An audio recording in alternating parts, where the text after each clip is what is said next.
Terima kasih Ibu Mama, terima kasih Bapak Ibu Guru. Mohon maaf ya Bu ya di belakangnya.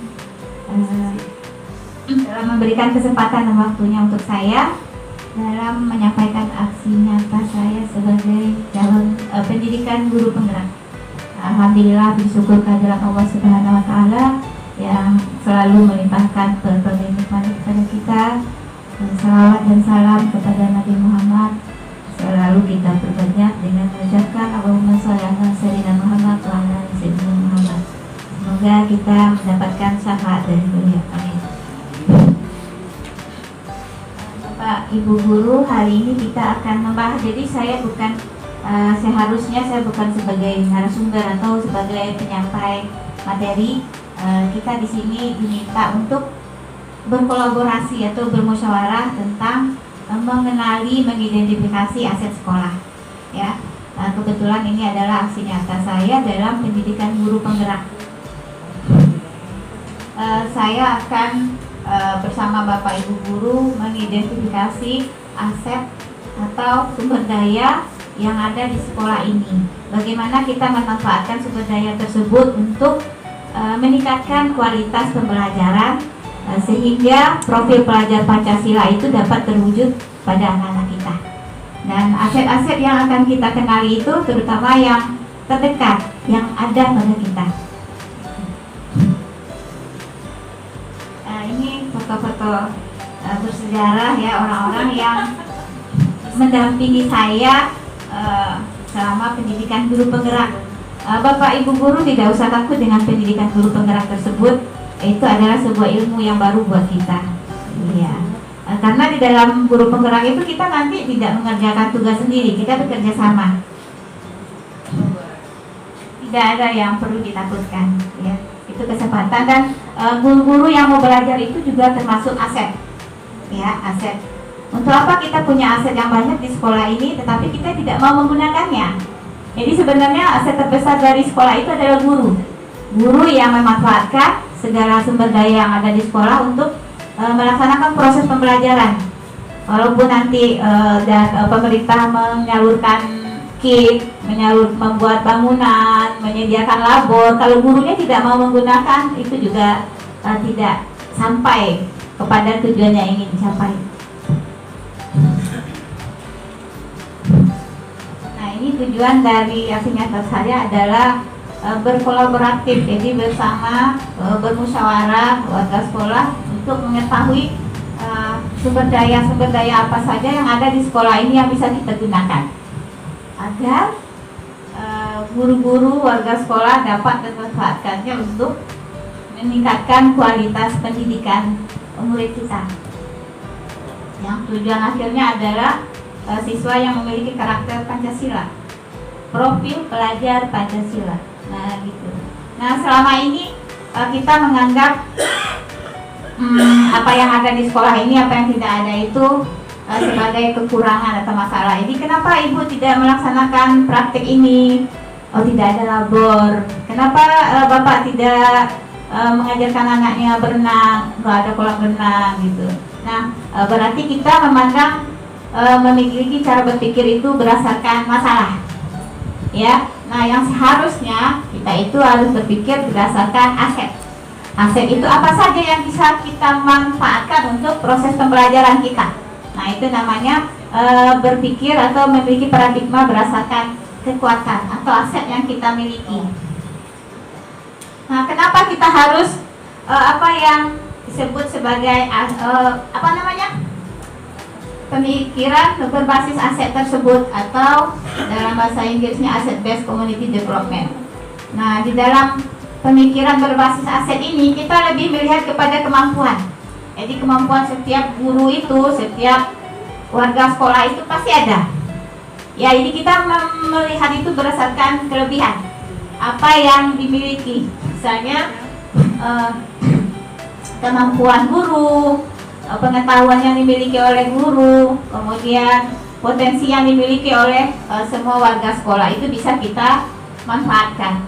Kemudian dengan memberdayakan aset itu kita bisa lebih menciptakan pembelajaran yang meningkatkan kreativitas siswa. Jadi siswa itu tidak hanya mendengarkan kita bicara, tapi kita memanfaatkan asetnya ada, bagaimana mereka bisa belajar kreatif, bernalar kritis, mandiri, berakhlakul karimah ya. Nah, bagaimana pemikiran atau paradigma yang berbasis aset ini? Jadi sekolah kita ini dianggap sebagai sebuah komunitas yang bisa mengembangkan kemampuan aset-asetnya untuk pendidikan yang berpusat pada siswa ya, dengan cara yang pertama, karakteristiknya atau ciri khasnya adalah komunitas sekolah kita bisa mempraktikkan dialog yang berkelanjutan. Nah, yang mendorong warga sekolah untuk mewujudkan masa depan murid yang cerdas sesuai dengan profil pelajar Pancasila. Kemudian karakteristik yang kedua adalah kita sebagai warga komunitas sekolah itu memiliki komitmen ya, komitmen bagaimana warga sekolah itu bekerja sama demi kemajuan muridnya. Kemudian juga warga komunitas sekolah itu juga membangun koneksi dan kolaborasi, bagaimana melibatkan setiap warga sekolah dalam meningkatkan kemampuan proses pembelajarannya.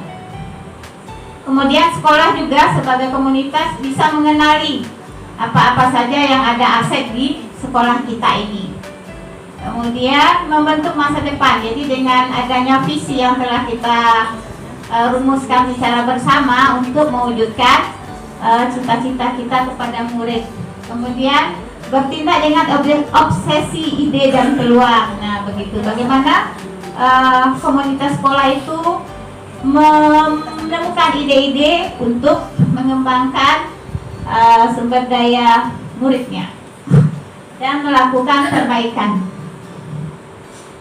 Kemudian merangkul perubahan dan bertanggung jawab. Jadi kalau kita ingin mengembangkan sekolah kita, mengembangkan pembelajaran yang berpusat kepada murid, semua warga sekolah itu harus merubah mindsetnya dan memiliki sifat positif, bekerja sama. Kemudian menghasilkan kepemimpinan. Jadi kepemimpinan itu bagaimana orang-orang yang mau melakukan perubahan berkelanjutan ya, untuk secara terus-menerus. Jadi setiap ada, seperti salah satunya pendidikan guru penggerak. Jadi sebagai seorang guru kita harus selalu terus menambah wawasan kita. Nah, bagaimana kita memandang aset sekolah? Aset sekolah itu ternyata ada 7. Jadi sumber daya yang bisa dimanfaatkan sekolah untuk meningkatkan kualitas pembelajaran itu ada 7. Ada manusia itu terutama guru, siswa, gurunya dalamnya juga ada tenaga pendidikan, ya pasti tentu kepala sekolah ya. Kemudian ada sosial, politik, fisik, lingkungan alam, agama atau budaya, dan aset finansial. Jadi selama ini kita pasti menganggap aset sekolah itu yang berhubungan dengan fisik dan keuangan. Tetapi ternyata ada 7. Nah, ke-7 aset ini bisa kita manfaatkan untuk menunjang pembelajaran kita terhadap siswa atau terhadap murid. Nah, manusia itu yang bagaimana? Yaitu yang memiliki sumber daya yang berkualitas, berpengetahuan, cerdas, terampil, ya. Kemudian sosial. Nah, sosial itu bagaimana? Aset sosial itu aset yang mengikat warga masyarakat, ya, yang berpengaruh terhadap sekolah. Kemudian politik. Nah, aset politiknya berkaitan dengan kebijakan dan kekuasaan, ya, di mana sekolah bisa, kepala sekolah sebagai pemimpin pembelajaran bisa menggunakan kewenangannya untuk menciptakan kebijakan-kebijakan yang bisa berpusat kepada siswa. Kemudian aset budaya dan agama. Agama di sini bisa jadi tokohnya, lembaga. Kemudian kebudayaan juga merupakan hasil cipta masyarakat yang ada di lingkungan sekolah itu berada. Kemudian aset fisik, nah berupa bangunan, sarana dan prasarana, berupa bangunan fisik dan infrastrukturnya. Kemudian lingkungan, nah lingkungan ini yang ada di sekitar kita. Bisa kalau Tanjung Pinang itu pantai, ya, atau bangun kolam renang bisa juga. Kemudian lapangan udara bisa juga. Kemudian finansial, nah ini berupa dukungan aset keuangan yang dimiliki oleh sekolah. Nah ini bagaimana setelah kita mengenali aset itu, bagaimana kita memanfaatkannya. Nah begitu Bapak Ibu, bagaimana kita bisa memanfaatkan aset tersebut. Kalau kepala sekolah berarti dengan kebijakan yang bisa dibuat untuk menciptakan iklim pembelajaran yang berpusat pada siswa. Kemudian guru juga kompetensinya, kualifikasinya, dan ya, kreativitasnya untuk menciptakan pembelajaran yang berpusat pada siswa. Kemudian tenaga kependidikan dengan mengelola administrasi sekolah. Kemudian juga pengawas yang membina guru-guru yang berada di dalam wilayah satuannya. Kemudian model manusia kemudian yang utama itu adalah murid. Murid itu diberi kesempatan belajar dan berkembang sesuai dengan bakat dan minatnya. Orang tua merupakan aset dalam mendukung program sekolah. Kemudian komite sekolah juga yang menjembatani antara orang tua dengan murid. Kemudian masyarakat sekitar, kita juga bisa melibatkan masyarakat sebagai aset sekolah yang berpengaruh terhadap proses belajar siswa. Kemudian modal sosial. Modal sosial itu seperti apa? Seperti lembaga-lembaga yang berpengaruh terhadap sekolah. Bisa jadi K3S, MGMP atau KKG, kemudian paguyuban kelas. Ya, ini adalah modal sosial yang dimiliki oleh sekolah. Kemudian PGRI yang mewadahi guru, yang mengatasi permasalahan yang dihadapi guru dalam pekerjaannya. Kemudian kemitraan, nah ini kerjasama antara sekolah dengan lembaga lain, ya misalnya tuh KPAI. Kemudian modal politik, kepala sekolah, ya berupa kewenangan atau kebijakan yang bisa diambil. Kemudian ikatan alumni, ya bisa juga DPRD yang memberikan dukungan berupa bantuan, ya bantuan keuangan mungkin. Kemudian modal agama dan budaya. Nah program berupa program pembinaan karakter, kemudian yang berhubungan dengan budaya itu budaya daerah, ya. Gurindam 12 itu merupakan aset sekolah untuk melestarikan budaya Melayu karena kita berada di daerah Melayu. Kemudian event-event yang berkaitan dengan agama dan budaya, misalnya ada lomba MTQ, ya seperti itu, untuk mengembangkan kemampuan siswa. Kemudian modal fisik, nah pra sekolah berupa ruang kelas, labor, perpustakaan, aula, lapangan dalam bisa menunjang proses pembelajaran. Kemudian fasilitas umum, nah fasilitas umum ini bisa berupa apa namanya, wastafel, bisa juga untuk kebersihan, ya. Kemudian bisa juga pelabuhan, bandara, rumah sakit. Kalau di lingkungan sekolah mungkin toilet, ya, UKS, ya. Kemudian objek-objek wisata ini juga merupakan aset sekolah. Anak-anak kita bisa kenalkan dengan lingkungan alam, bisa museum juga. Kemudian modal lingkungan itu bisa juga lahan sekolah, terutama di sekolah kita aset modal lingkungannya itu dengan lahan yang luas. Seperti apa yang bisa kita manfaatkan untuk kegiatan belajar siswa. Kemudian juga lingkungan alam daerah Tanjung Pinang, ada yang banyak dengan laut, pantai ya. Nah, kemudian modal finansial lagi itu kewirausahaan dan dana BOS yang bisa menunjang proses pembelajaran atau kegiatan di sekolah. Bisa juga bantuan ya, bantuan baik dari perusahaan dalam bidang pendidikan atau paguyuban. Nah, sekarang kemarin saya ada minta data seperti apa modal manusia itu yang ada di sekolah kita. Seperti ini, guru itu 18% itu laki-laki, ya sedikit ya. Kemudian ada perempuan 81%, jadi dominannya perempuan. Kemudian PNS itu ada 56%, P3K 18, GTT 25. Insya Allah nanti semuanya PNS ya Bu ya. Nah, sertifikasi ada 34 orang. Ini menunjang dalam proses pembelajaran dalam segi kompetensi yang dimiliki oleh guru.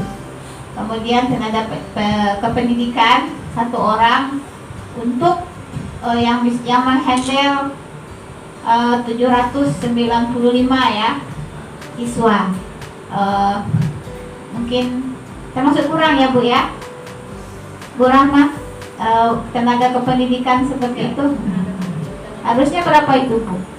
Kalau tenaga kependidikan itu paling tidak kita 5 ya Bu ya. Nah seperti itu adalah aset dari yang kita punya, tetapi karena kita berpikir berdasarkan kekuatan sumber daya yang kita punya, itu bukan sebuah kekurangan, tapi kita bisa memanfaatkan tenaga kependidikan itu untuk proses pembelajaran semaksimal mungkin.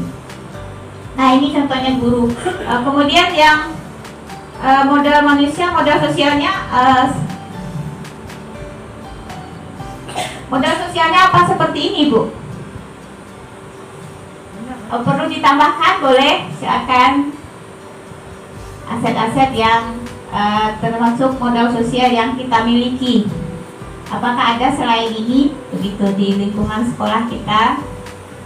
Ini kemarin hasil diskusi kami dengan kawan kelompok untuk wilayah Tanjung Pinang. Nah di sekolah kita apakah bisa ditambahkan komite, karena komite dengan paguyuban itu berbeda. Oh, komite dengan paguyuban berbeda ya Bu ya? Kalau komite itu, kalau paguyuban sudah jelas berdasarkan dari wali murid, tapi kalau komite itu enggak. Komite itu bukan perwakilan. Notulennya ya ditambahkan untuk modal sosialnya, ditambahkan komite sekolah. Kalau untuk modal manusianya tadi sudah ya Bu ya?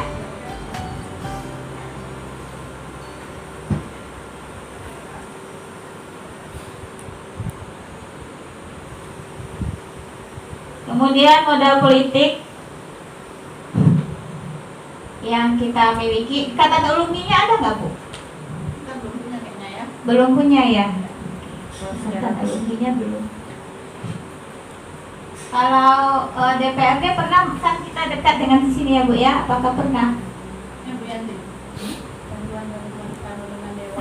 Anggota dewan atau pernah kita mendapatkan bantuannya Bu? Pernah lah terkait itu. Terkait musola. Musola ya, ya. Betul ya. Kemudian modal agama dan budaya, ada yang perlu ditambahkan?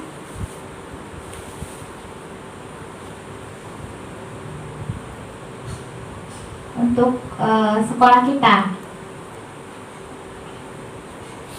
apakah kita pernah bekerja sama dengan sanggar tari yang melatih anak sekarang itu bagaimana Bu? Itu dari sanggar tari? Dari sanggar ya Bu ya? Ya betul. Kemudian program yang berhubungan dengan agama ada di sekolah kita kan Bu? Ya. Ada kayak pesantren Ramadan kemarin ya. Kemudian budaya daerah Melayu, gurindam itu dalam ekskul kita ada ya Bu ya. Ada Budaya daerah. otomatis. Kemudian yang berhubungan dengan event berkaitan agama pernah ya kita ikut MTQ juga kan Bu. SPQ. Modal fisik, UKS. Apa yang belum ada kira-kira Bu Tika? Hah? Di modal fisik. Ruang kelas. Lapangan. Mungkin perlu diperjelas lagi Bu, lab itu kan ada berbagai macam ya Bu. Kalau Iya. kita kan punyanya baru lab komputer. Kalau lab IPA, lab bahasa kita belum punya. Belum punya ya. Oke. Terus kalau aula pun kayaknya kita nggak punya Bu, aula. Aula tidak ya. Ya, kita kan aula kan biasanya masih pakai ruang Ruang kelas. kelas ya. Iya. Berarti itu aset bisa dimanfaatkan sebagai aset untuk kita alih fungsikan sebagai aula. Ah, Kemudian fasilitas ini yang terdekat, yang lebih kita manfaatkan, yang lebih terdekat dengan lingkungan sekolah. Apakah pernah sekolah kita memanfaatkan fasilitas? yang pastinya selama ini mungkin Bu Yanti kita ke puskesmas ya Bu ya? Ya, ke puskesmas. Ya, puskesmas. Kerjasama dengan bank. Ya, bank juga. Bank juga Bank. ada ya, ayo bank BPR ya Bu ya. Ya. BRK.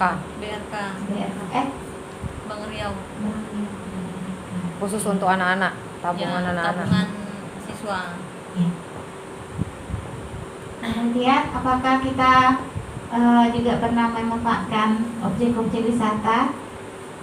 Ya. Ya. Atas saran kunjungan dari pemerintah Ya. juga pemerintah daerah. Mengunjungi museum, Perpustakaan, perpustakaan. museum. Nah, Oke. Kalau yang ini mungkin nanti ke depannya bisa kita tambah cari materi di dalam proses pembelajaran dan kita masukkan. bisa kita masukkan. Misalnya kita punya program nih agenda, misalnya mau bawa ke pembelajaran anak tentang tema apa, misalnya ada nih hotel, kita kan terdekat nih sama Astor. Iya. Mungkin kita bisa menyuruh Kerjasama. Astor, bahwa anak-anak mau kunjungan, mau belajar tentang hotel itu seperti apa sih. Gak usah banyak-banyak, cuma satu kelas lah. Misalnya bulan ini kelas 5A, kunjungannya ke Astor. Nanti bulan depan misalnya kelas 5B, kunjungannya ke Landal. Jadi aset di sekitar sekolah kita ini bisa kita manfaatkan. Istilahnya mungkin anak tahu, tetapi untuk menjajaki masuk sampai ke dalam kan nggak Iya. mungkin. Iya. Kalau bangsa yang dekat pasar misalnya ada Pizza Hut, mungkin bagaimana dia belajar membuat pizza. Tapi Pizza kalau kita kan maker. jauh tuh. Iya. Kalau kita yang sekitar dekat sini aja.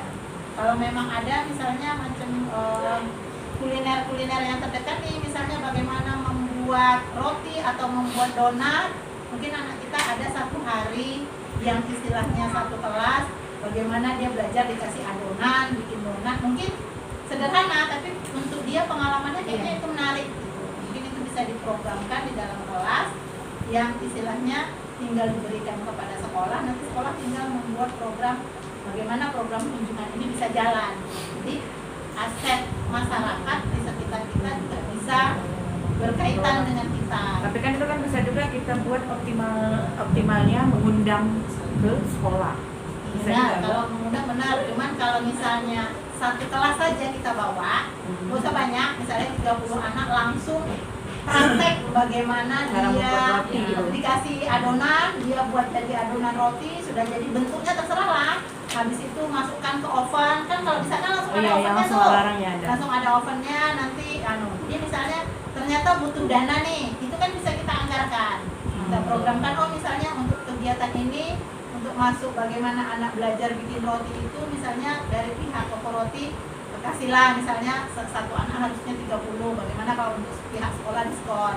Jadi 15.000 biayanya per anak untuk bagaimana belajar membuat roti. Sebenarnya bukan belajar membuat rotinya intinya, Iya, tapi pengalaman. bagaimana dia belajar di luar sekolah tuh seperti apa sih?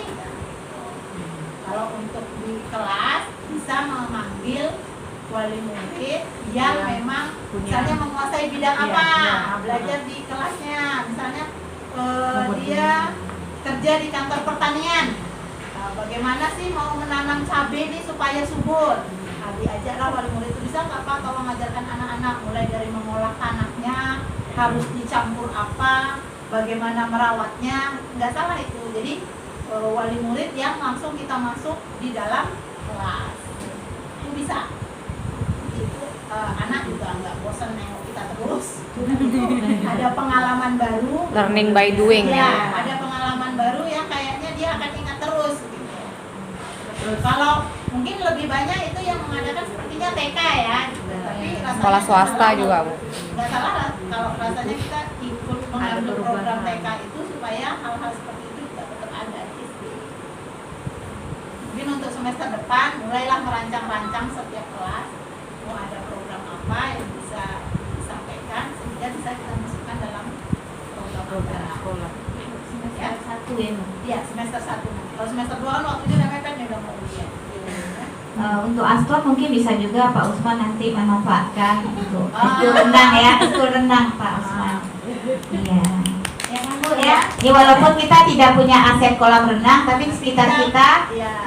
ada Aset siswanya ada yang Terus bisa. sebelah ada gedung badminton yang bisa kita. Iya, Pak Usman. Jadi anak-anak tidak di lapangan kita saja ya Bu ya. Jadi Pak Usman tuh tambah jadi idola. Idola. Iya. Real idola. Iya, begitu maksudnya. Mana-mana Jadi, dicari. ah. Lupa Ya. tadi ya, benar aku bilang. Oke. Mungkin model fisik, kemudian lingkungan alam. Nah, bagaimana kita memanfaatkan aset sekolah yang ada berupa lingkungan yang ada di sekitar kita, ya, lahan sekolah, bisa kita buat kebun, apa kemarin hidroponik ya, ada benar hidroponik. Kemudian juga ke pantai, memanfaatkan pantai untuk kegiatan pembelajaran anak mengenal lingkungan alamnya.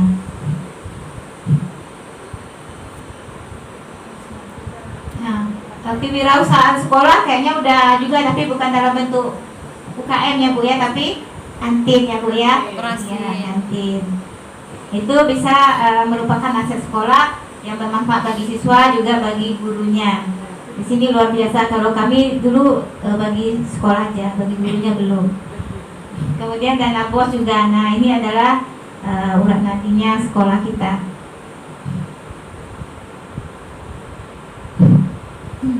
Nah, ini ya juga paguyuban. Kalau dana paguyuban itu boleh nggak Bu termasuk dalam modal finansialnya? Sebenarnya boleh, hanya saja satu sisi yang sekarang agak berat itu karena dengan Pungli. ya, tim saber pungli. Jadi karena namanya biasanya kalau tim audit itu selalu pikirannya di awal pasti negatif ya. Jadi selalu memandang segala sesuatu hal itu dengan sisi negatif. Jadi memang kebanyakan sekarang dari tim saber itu beranggapan bahwa paguyuban itu merupakan alat dari sekolah untuk mengumpulkan dana, walaupun sebenarnya tidak seperti itu. Tapi kalau misalnya tidak untuk sesuatu yang terlalu besar, rasanya itu nggak masalah. Kalau hanya untuk yang sebatas, artinya di dalam tidak ada kontroversi. Gitu. Karena mungkin yang bikin ada kontroversi itu misalnya Ada keberatan. yang ditetapkan, oh kita kumpul segini ya, sementara ada keluarga yang kurang mampu. Nah itulah yang bisa menimbulkan kontroversi, akhirnya bisa sampai laporan ke kepolisian dan segala macamnya. Iya, bisa juga di yang di MTSN Kijang itu Bu. Kebetulan suami saya di sana. Jadi paguyubannya itu berperan dari kelas 1 sampai kelas, kan SMP itu cuma 3 tahun ya Bu. Jadi dari kelas 1 sampai kelas 3 mereka di kelas itu saja. Jadi paguyubannya menyediakan lemari, kipas angin. Jadi mereka yang mengelola sendiri. Mereka yang kelas, karena kelas anaknya dari kelas 1 sampai kelas 3 di situ. Nggak pindah-pindah. Jadi mereka lah yang bekerja sama untuk mempercantik kelasnya. Kan itu juga berpengaruh terhadap kenyamanan siswa dalam belajar. Tapi perlu sedikit sih Bu dari pihak sekolah mungkin ya, karena yang kita temui di lapangan itu mungkin entah itu payung hukumnya atau dasar hukumnya, paguyuban itu terbentuk atas dasar apa gitu. Jadi perlu kita sosialisasikan kepada wali murid sehingga supaya mereka tahu bahwa mereka itu diminta ikut andil untuk kesuksesan program pembelajaran, baik pembelajaran maupun kemajuan sekolah, program sekolah. Makanya ada Mungkin nanti harus kita satukan kata, kita cari dasar hukumnya Bu. Jadi Karena saat ini kan dasar hukum yang baru kita punya Kalau tentang komite itu ada dasar hukumnya bahwa komite itu, tetapi di dalam dasar hukum komite itu tertera bahwa komite itu berbeda dengan paguyuban. Artinya ada perbedaan, paguyuban adalah wali murid, sedangkan komite itu bukan. Itu Resmi ya, ada lebih formal ya, organisasi. Nanti kita akan coba cari, mungkin Bisa kita pertemuan awal tahun bisa kita sosialisasi. Kita sosialisasikan, kemudian yang terutama yang di kita dulu Bu, lingkup kita nih. Iya. Jadi nanti kita enak kan mau ngomong ke paguyuban itu kita punya satu dasar hukum yang jelas gitu kan. Dan wali murid pun paham gitu keterlibatan mereka di dalam sekolah itu apa gitu kontribusinya. Ada lagi yang mau ditambahkan Bapak Ibu tentang aset sekolah yang belum saya tampilkan di depan? Ibu Fatur? Iya. Pak Usman, bagaimana Pak Usman, ada aset sekolah yang belum kita bahas? Itu boleh tuh kalau menjadi suatu tuh Pak Usman memberikan masukan pada anak kan, membuat ayam bakar, mereka jualan tuh Bu. Iya, kewirausahaan ya. Kewirausahaan kan? Nah, Dikasih itu sekali masuk kelas betul. Iya.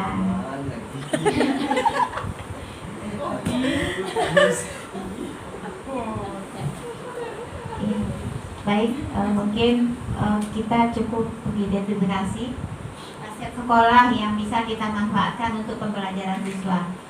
Sebenarnya ini adalah media bagi saya untuk belajar. Bagaimana saya bisa bekerja sama, meminta pengalaman ya buat saya sebagai guru penggerak.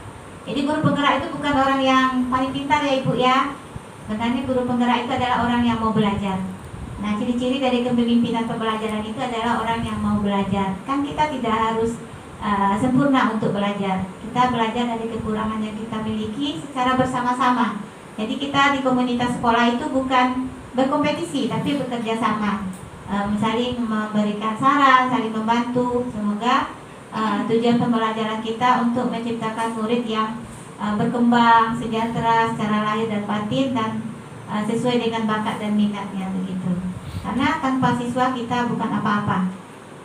Saya berharap kita bisa bekerja sama dalam memajukan sekolah kita, berkolaborasi begitu pesan dalam pendidikan guru penggeraknya.